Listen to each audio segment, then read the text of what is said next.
It's time to get on with this car. What I'm going to do today, because we need to remove the engine, the first thing I need to do is remove all the electronics. So what we have here is the Polestar ECU. With the 750 Formula engine, you're not allowed to have injection, so you actually have to convert the engine to carburetor. But what you can have is electronic ignition. Let's just pause there and look at these regulations. We can see here under regulation 5.8 other engine regulations that we can have only a single carburetor choke, forced induction, fuel injection, etc. is prohibited. And if we look at point 7, ignition systems, only ignition systems that use only one trigger inside the distributor or external to initiate the low tension current will be permitted. I interpret that to mean that basically you couldn't, for example, use a throttle input and the sensor detecting the crank position in order to control the ignition timing. You could only use the position sensor.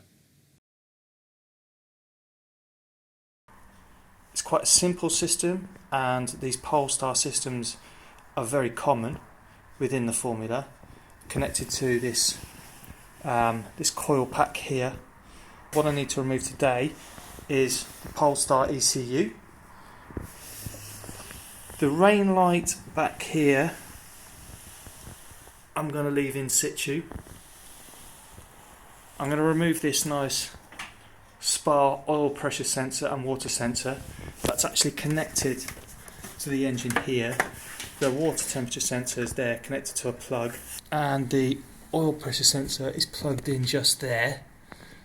Also have the fuel pump here with what's a broken connection, so that'll have to be repaired. But yeah, fuel pump, temperature sensor, oil pressure sensor, ignition, ECU, this fuse box, and this panel here with the fuel pump, ignition, start button and rain light, and that gauge, and also this digital race electronics RPM gauge as well.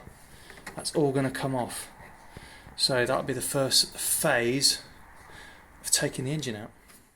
While I work like a maniac, let's just recap some of these points. One of the things I forgot to mention was the earthing point, which for some reason seems to be connected to an aluminium panel next to the driver. That will have to be relocated onto the chassis. The ECU also requires a triggering device. Traditionally, that might have been a distributor, but in this case it's a trigger wheel connected to the end of the crankshaft with a sensor. The sensor sends a signal to the ECU, which in turn allows a coil to send a spark to the correct cylinder. There's also the fuse box, the RPM counter, and the rain light. On most race cars, you'll almost certainly see an oil pressure sensor and a water temperature sensor, so the driver can stop the car if there's any problems with the engine. You're also going to want to have a fuel pump to feed the carburetor. And of course I missed something, didn't I? There's a starter motor and a start relay. So to recap, there's an earthing point, the ECU, the ignition, the triggering device, the fuse box, the RPM counter, the oil pressure sensor, the water temperature sensor, the fuel pump, the rain light, the starter motor and the start relay.